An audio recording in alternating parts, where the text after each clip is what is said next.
Good day. Today I have a story.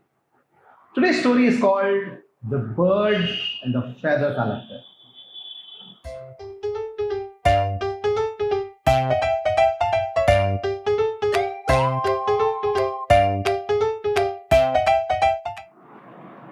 So, in today's story, there is a man who collects feathers.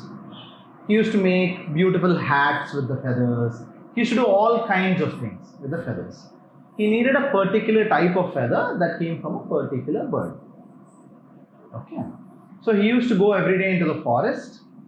He used to look for these feathers, and he used to find these feathers and come back home. One day, he was passing through the forest. He was passing through the forest, and a bird saw him. This bird called out to the man, "Hey man, look at me." The man looked up and saw the bird sitting on the tree. The man said, "Yes, how can I help you?" The bird said, "I have been observing you since since many weeks now.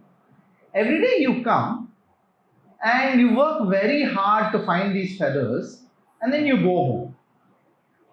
What do you do with them?" He said, "I make hats with them, and that is how I make money for my family. That is how I make money. That is how I make a living." And the bird said, "Wait, oh, so that is how you get your food. I get my food by searching for worms." And the man said, "Oh, I have a lot of worms. I have a lot of worms. I don't do anything with worms. They're just a menace for me. They just trouble me. So I don't really have anything to do with worms." Then the bird said, "Wait, I have an idea. Why do we both have to work so hard? I have an idea. We'll do one thing. You give me worms, and I'll give you my feathers." And then the man said, "Bird, I understand that you want to give me your feathers, but if you give me your feathers, how will you fly?" Then the bird said, "No, I don't have to fly. If I get worms every day, why do I have to fly? I can just sit here and eat happily." The man said, "Okay." And every day, the man would get a couple of worms to the bird, and the bird would give him a few feathers. This kept going on for many days. Every day, the man would come, give it a few worms, and take a few feathers. After a few days, what started happening is that the bird started losing a lot of its feathers. Because just because the bird is plucking doesn't mean the feathers can grow as fast, right? It started using up all of its feathers. And then one day, it did not have any feathers left to give. And then the bird said, "Man, I don't have any feathers to give you."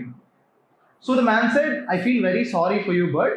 I'll give you worms for this day. You can have worms for this day, but from tomorrow I can't come this side." The bird said, "Why?" "Because if you don't give me feathers, I can't come here to give you worms because I have to go somewhere else to search." And the man left.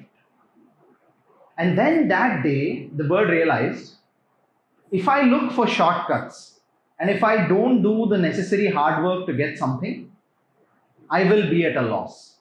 Because you can't keep using shortcuts all the while. That day, the bird had a realization and requested the man, "Could you take care of me for a little bit so that I could grow my feathers?"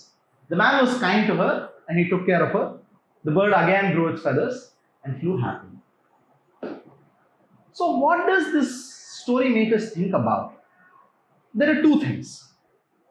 One thing is, if you're always looking for a shortcut, if you always want to skip work, if you always want to do work in a half-hearted way, you're not going to get the result that you desire. That is one thing we can take away. The other more important thing is that when you have a limited number of resources, if you just throw those resources away, one day you won't have any left. For example, if you keep wasting water, one day you might not have water. If you keep wasting petrol, one day you might not have petrol. If you keep wasting clean air, if you keep polluting the air, one day you might not have clean air. So the idea we have to take away from this is that it is important for us to keep the things important to us safe and not use them as shortcuts for short-term happiness. So that I think is a beautiful idea to take with us today. I'll see you tomorrow.